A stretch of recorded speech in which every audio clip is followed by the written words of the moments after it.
King Charles' heartbreaking confession about the love of his life at 76. Do you know who the true love of King Charles' life is? Most people think they know the answer, but his recent confession at the age of 76 might leave you speechless. For decades, the world has speculated endlessly about the deepest emotions of this monarch. Was it his first love, a lifelong companion, or someone completely unexpected? The question lingered, weaving a web of curiosity around his heart. Yet when King Charles finally opened up, the words he spoke were like a quiet thunderclap, stunning everyone. What made this revelation so astonishing was not just the identity he mentioned, but the tender sincerity behind it, a rare glimpse into a man shaped by duty, loss, and love. So who did he call the love of his life? The answer defies the assumptions many held for years, delivering a surprise that leaves us both astonished and reflective. This is not merely a story of royal romance, it's a journey into the heart that lies beneath the crown. Let's uncover the emotional confession he finally made. Princess Diana. Many believe that Camilla or Diana was Charles's first public relationship, but that's not the whole story. The most vivid memory Charles holds is of Diana. He still remembers, wow, the first time he saw her. Beneath the clear blue sky of a brilliant summer day, young Prince Charles of England stepped into Althorp. The air carried the scent of freshly turned earth, mingling with the cheerful chatter of guests gathered around the lush green fields. He was there not for a fateful encounter, but to attend a shooting party hosted by Sarah Spencer, the girl who held his heart at the time. Sarah, with her aristocratic charm and confident smile, was his companion during those days. But fate, like a skilled choreographer, had silently arranged something else. Amid the crowd, a figure shone like sunlight at noon, Diana, Sarah's 16-year-old younger sister. Youthful and radiant, she seemed to embody the spirit of the Althorp fields. Charles, then 29, was much older, but the age gap couldn't stop the first spark that flickered in his eyes. He stood there, exchanging pleasantries with Sarah, yet his gaze was involuntarily drawn to Diana.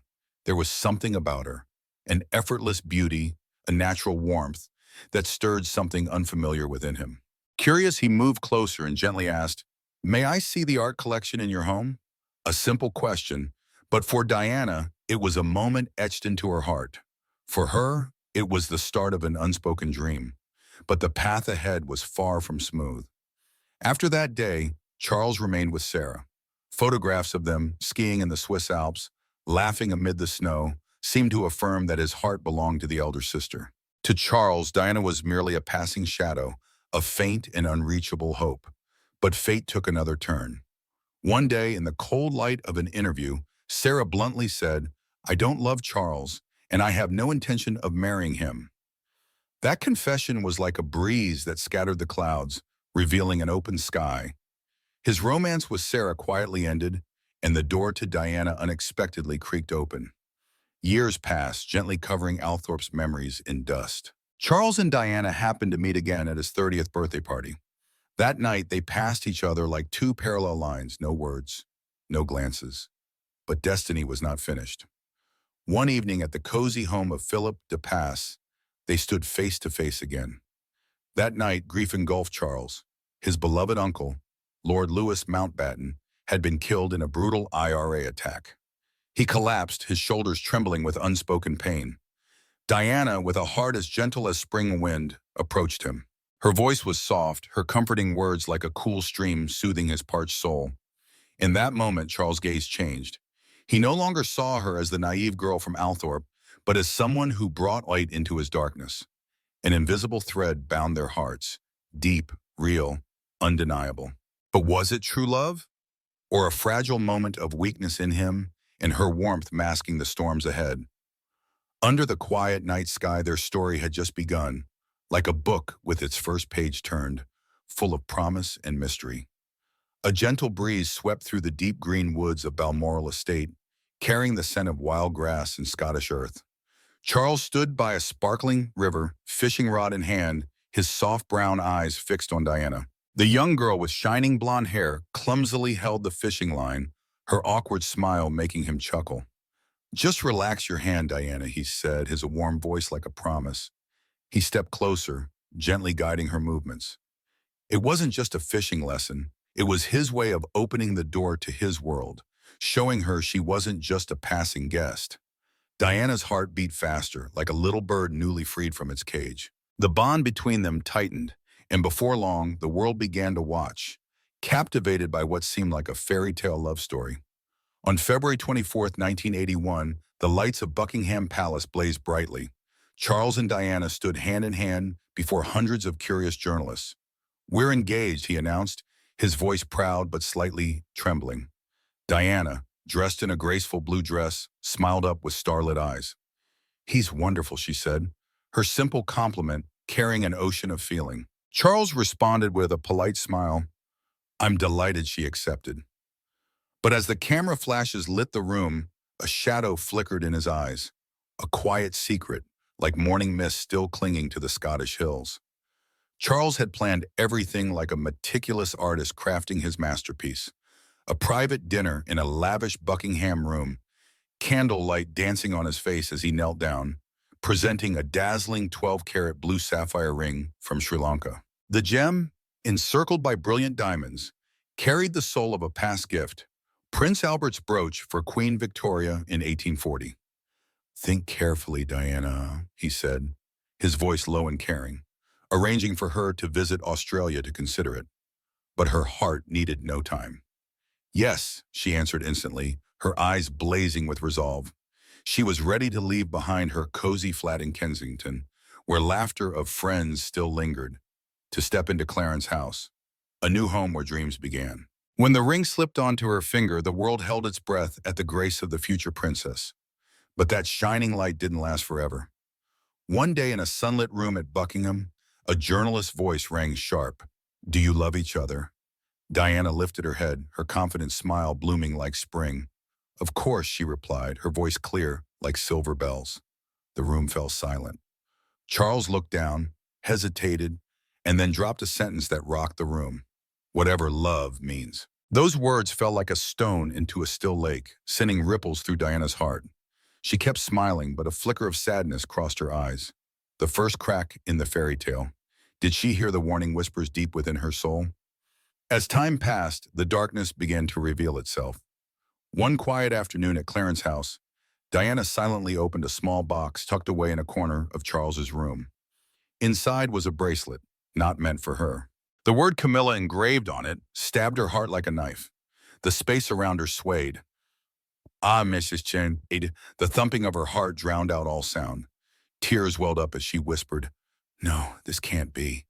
She wanted to run, to erase this dream, but her sisters entered, their voices cold as the east wind. "It's too late, Diana. The world is waiting. The dress is ready." She stood up, trembling hands wiping away the tears. Beneath the fading sunset, she stepped out of the room, each step leading her to a fateful crossroad. If she had turned back, if she had followed the voice in her heart and run away, would the story have been rewritten? Could true happiness have waited for her on another horizon? The door closed behind her, leaving that question hanging in the stillness. And then a fairy tale wedding took place. Diana sat surrounded by her sisters, their laughter ringing like silver bells, echoing in the warm room. Her heart beat fast, filled with both excitement and nervousness for the big day ahead. That night, when she thought nothing could make the moment more perfect, the door creaked open. Charles walked in, his deep brown eyes glowing with warmth. In his hand was a small box, revealing a stunning signet ring from Buckingham, engraved with the Prince of Wales's feathers. He placed it in her hand along with a small, handwritten note, each letter dancing with love and hope for their future. Diana smiled, feeling as if the whole world rested in her hands. On July 29th, 1981, London held its breath. Beneath the towering dome of St. Paul's Cathedral, lights streamed through stained glass windows, illuminating the long aisle.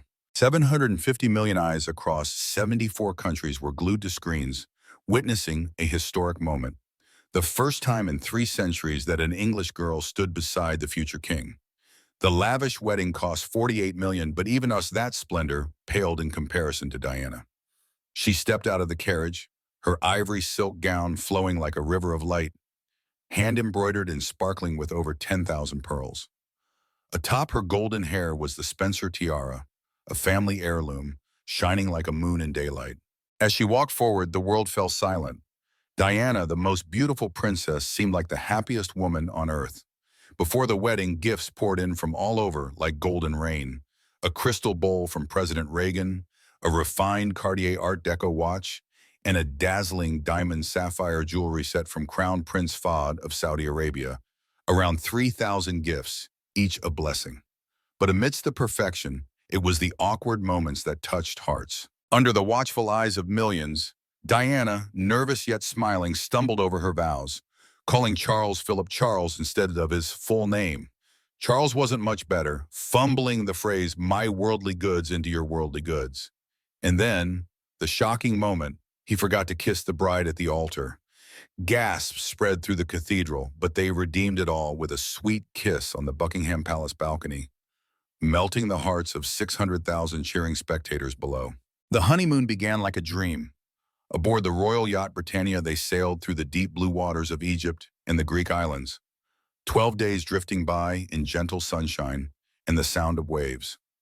Afterward, they retreated to Balmoral, tucked away in a cozy hunting lodge deep in the forest. Diana wrote to her secretary, her handwriting flowing. "Everything is perfect." Upon returning, she stepped into her role as princess with natural grace, appearing for the first time at the state opening of Parliament, her gaze proud, yet gentle. The world believed the fairy tale had come true, but Diana's journey was only just beginning. Yet beneath the glamour, darkness crept in silently. When she discovered she was pregnant with William, the entire kingdom rejoiced, but Diana felt an ocean of doubt inside. She questioned whether she was strong enough to bear the role. Overwhelmed by pressure, in a moment of despair, she threw herself down the stairs, carrying the tiny life inside her. Heart stopped, but a miracle kept both her and the baby safe. Then on June 21, 1982, joy burst forth as William was born at the Lindo wing of St. Mary's Hospital. Charles broke tradition by being in the delivery room, tightly holding her hand. But amid the smiles, a quiet question lingered. Would this light be enough to chase away the looming darkness? In the small room of the Lindo wing at St. Mary's Hospital, soft white light cast over Diana's face. She lay there, her breath steady, but her hands clutched the bedsheet as if holding on to a fragile hope. Everything had been meticulously planned. The doctors, like stargazers charting a destiny, had scheduled William's birth to fit Charles's packed itinerary. He had to be there beside her at that crucial moment, and he came in, serious in posture, but his eyes glinting with tender worry. When William let out his first cry on June 21, 1982, the room seemed to glow. Charles held her hand, a rare smile gracing his lips, and for a moment, Diana felt all the cracks in their marriage fade away. "I'm so lucky to have you," she whispered, voice trembling. Her heart rekindled with a flame she thought had gone out. It was a new beginning, or at least, she wanted to believe so. Time passed, and when the second pregnancy was confirmed, Clarence's house buzzed with joy once again. Diana walked more lightly, her eyes sparkling with hope. But beneath the surface of happiness, the fractures deepened. With each passing day, the air between her and Charles grew heavier. Conversations dwindled, replaced by avoided gazes and chilly silences. Then came the moment of truth. The doctor announced they were expecting another boy. Diana forced a weak smile, but Charles, standing beside her, couldn't hide a flicker of disappointment. He had dreamed of a daughter, a little princess who might one day sit on the throne, continuing his legacy. That quiet dismay pierced Diana's heart like a needle, though she tried to mask it with a faint grin. On September 15, 1984, Harry was born, his cries echoing through the hospital room. Diana cradled him in her arms, tears streaming down her cheeks, half from joy, half from a nameless sorrow. Charles stood there, hands in pockets, wearing a faint smile, but his eyes were distant, as if gazing at a dream that never came true. That fleeting moment of joy shone bright, only to vanish as quickly as lightning in a storm. Diana looked up, searching for connection in his eyes, but found only a towering invisible wall. Harry's birth couldn't mend the broken pieces between them. In that brightly lit room, amid laughter and congratulations, a silent question echoed within her. Could this happiness last, or was it just a fleeting chapter before the book closed? Their marriage, already fragile, began to fall apart. Charles rekindled his romantic relationship with Camilla Parker Bowles, shattering Diana's trust and breaking her heart. She would later call the moment she discovered his betrayal the most devastating day of her life. Desperate to save her marriage, Diana made a bold move in 1989. At a birthday party, she confronted Camilla face to face. It was one of the bravest things she had ever done, but Charles did not change. His relationship with Camilla only grew stronger. Then, in '92, a private phone call between Charles and Camilla was leaked to the press. The world was shocked. Nicknamed Camilla Gate, the scandal revealed intimate details of their affair, making headlines across the globe. Camilla, who was still married to Andrew Parker Bowles, faced intense scrutiny, and Charles's reputation suffered greatly. Instead of hiding, Charles addressed the scandal head-on. In a televised interview, journalist Jonathan Dimbleby asked him the question everyone wanted to know. Had he been faithful to Diana? At first, Charles insisted he had been until their marriage became irretrievably broken. However, Diana had her own story to tell. In '95, she sat down for an iconic interview with the BBC's Panorama program. With the world watching, she openly spoke about her pain, her struggles, and the truth of her marriage. In an unforgettable moment, she admitted it was a turning point. The fairy tale had shattered. Now, the world knew the truth about Diana's suffering, her strength, and the battles she had fought behind closed doors. The divorce was shocking. When Prince Charles finally admitted the truth, everything took a dramatic turn. Camilla and her husband, Andrew Parker Bowles, soon announced their decision to end their marriage. This bombshell only added fuel to the fire. It was then revealed that Camilla and Andrew had been separated for 2 years, leading people to wonder, was Charles and Diana's marriage next? As whispers of trouble in their relationship spread, new rumors emerged, this time about Diana. People began talking about her alleged affair with Army Captain James Hewitt, claiming it began in 1986 and lasted 4 years. Some believed she had turned to Hewitt because of Charles's betrayal.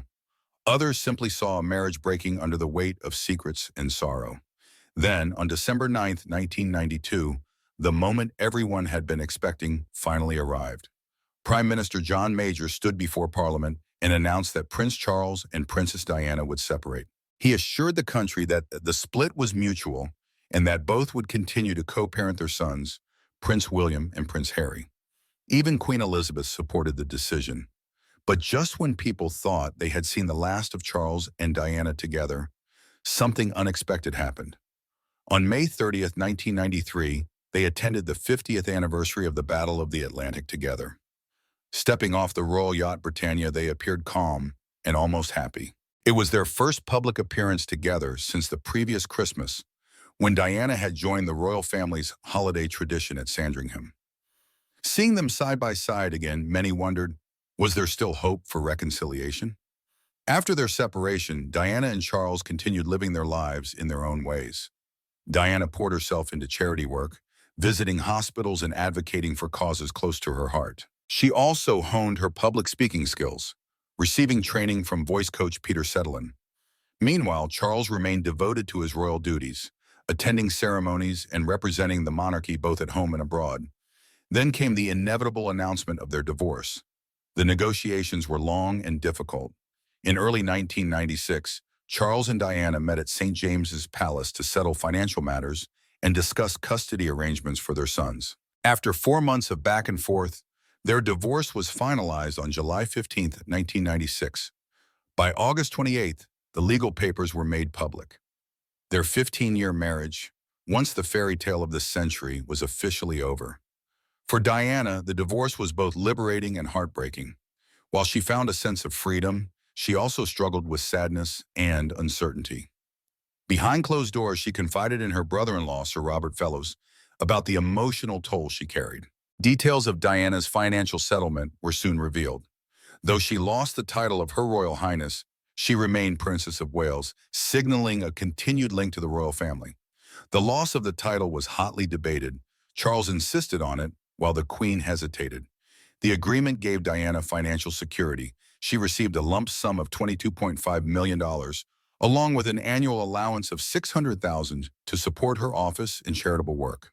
Although that funding ended in September 1996, she retained her residence at Kensington Palace, was allowed to use royal aircraft for travel, and could host events at St. James's Palace. Although her formal ties to the royal family were cut, some things remained.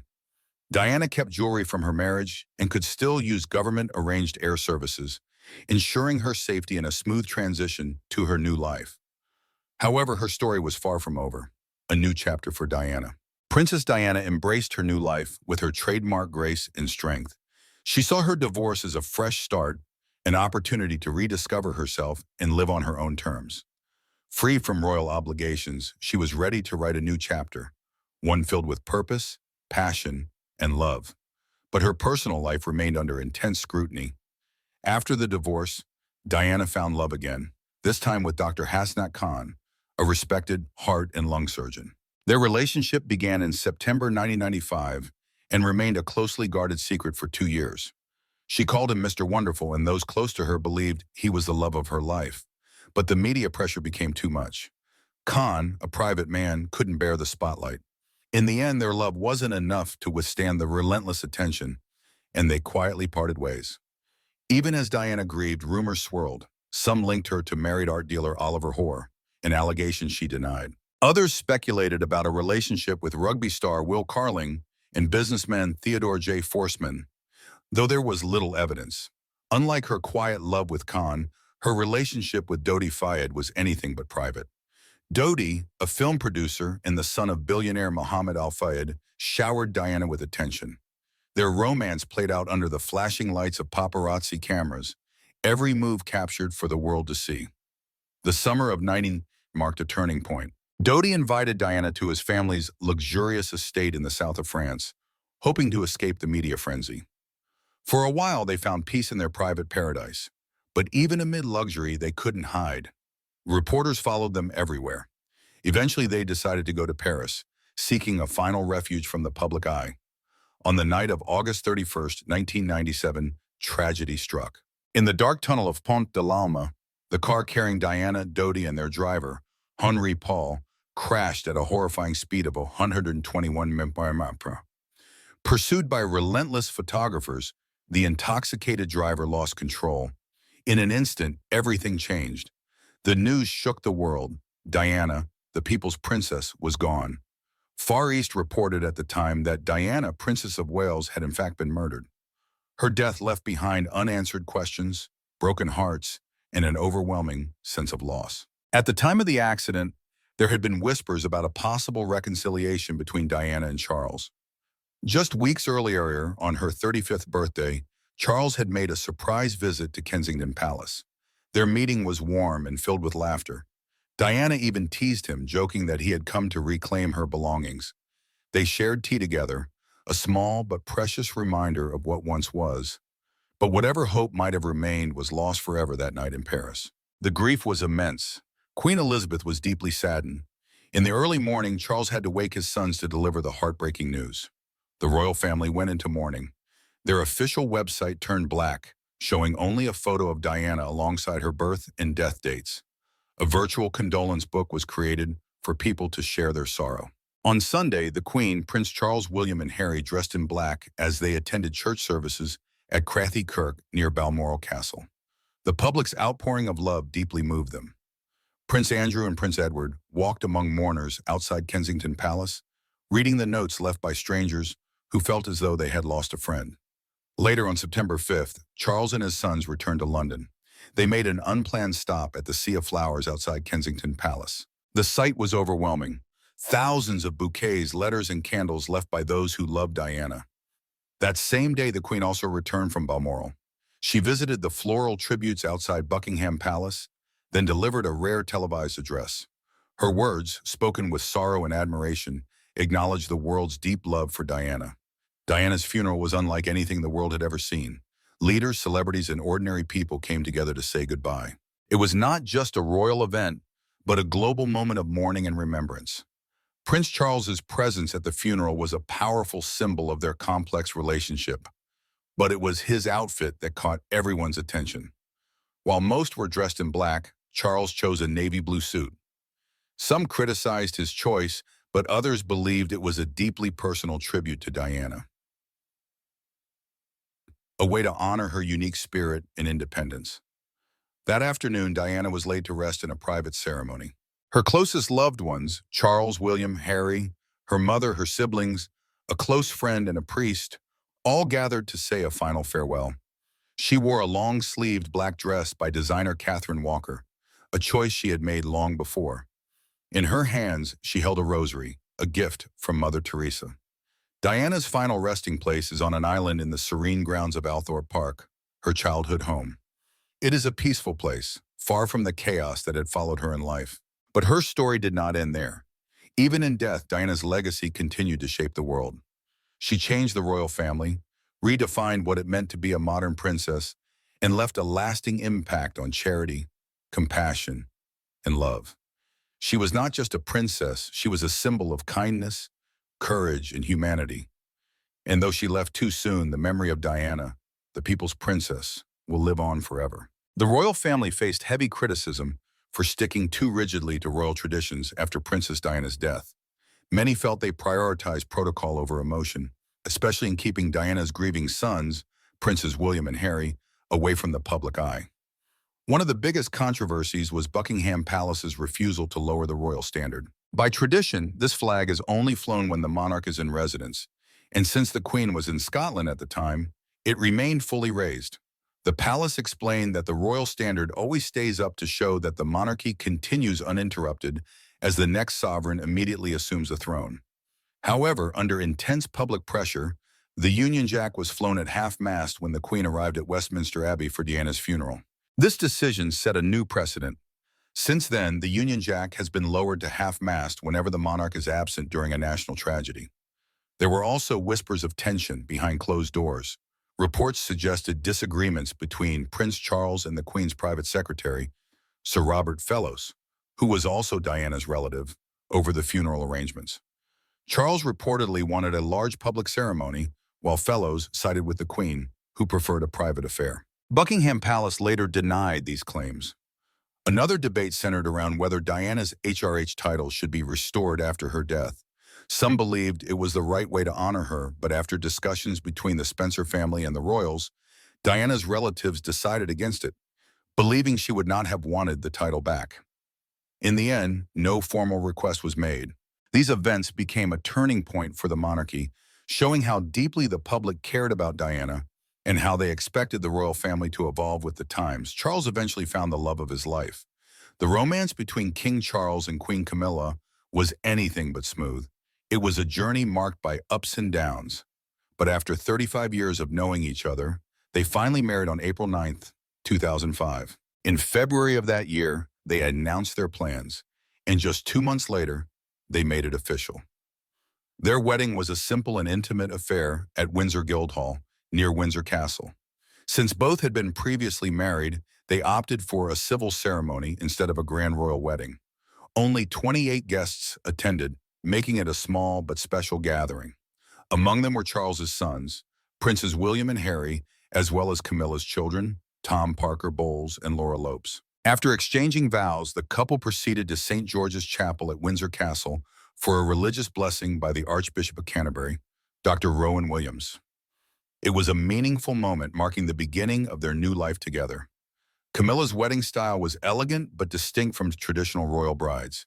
She wore no tiara, instead opting for 2 stunning hats. For the ceremony, she donned a white silk chiffon dress with a matching coat, topped with a feathered hat by Philip Treacy. Later, she changed into a beautiful embroidered coat in pale blue and gold over a flowing blue chiffon gown, paired with a golden feathered hat, also by Treacy. They didn't marry for the flash of cameras or the grand ceremonies the royal family had preserved for centuries. They married for love. A love that came late, endured patiently, and stayed quietly in the shadows for years, until it could finally step into the light with dignity. On their special day, Charles and Camilla didn't choose a majestic castle or an ancient cathedral packed with thousands of guests. They chose simplicity, a civil ceremony at Windsor Guildhall, attended by just 28 close friends and family, those who truly understood the story behind their calm smiles. Among them were Prince William and Camilla's son Tom, standing as witnesses, symbolizing the reconciliation of 2 families once torn apart by scandal and prejudice. To capture the moment, they invited Hugo Bernon, the famed royal photographer who understood that some smiles are more than joy. They are forged from past pain. And yet, on that seemingly perfect day, two of the most important people were absent, Queen Elizabeth II and Prince Philip. Not out of anger nor disapproval, but because of faith. As the head of the Church of England, the Queen could not attend a civil wedding between two divorcees. Still, she quietly offered her support by attending the blessing ceremony at St. George's Chapel afterward and by hosting the reception at Windsor Castle. Years later, in February 2022, during her Platinum Jubilee marking 70 years on the throne, the Queen publicly expressed her approval of Camilla for the first time. She not only encouraged the public to support Charles and his wife, but also shared her wish that one day Camilla would be known by the official title, Queen Consort. It wasn't just a title, it was recognition, forgiveness, and perhaps a final blessing from the woman who had long held the crown. But for Camilla, the crown was never the destination. In April 2023, her son Tom shared on a podcast that his mother had never dreamed of becoming queen. "My mother just loved one man," he said, "and she married him. Everything else was a consequence." A simple statement, yet it carried the weight of a journey filled with controversy, tears, and resilience. Nearly 2 decades have passed since that wedding. Through storms and scrutiny, Charles and Camilla have learned to truly understand each other. Charles, the man destined to be king, spent nearly $4 million to purchase a property next to Mill House, the home Camilla insisted on keeping as her private sanctuary. For becoming part of the royal family, she made it clear that she would keep the house, a quiet place for herself, to be with her grandchildren, to escape the demands of royal life, and to just be who she is with no crown, no guards, and no judging eyes. For Camilla, that private space is sacred. And perhaps it's that simplicity that makes her stand out in the cold, extravagant world of royalty. At Mill House, she lives like an ordinary woman. And maybe that's exactly what Charles needed. What do you think? Has his marriage to Camilla brought Charles the peace he could never find with Diana? Or does the past still cast a shadow that can never truly fade? Don't forget to leave your thoughts in the comments and subscribe to the channel for more touching, raw, and untold stories behind the royal spotlight.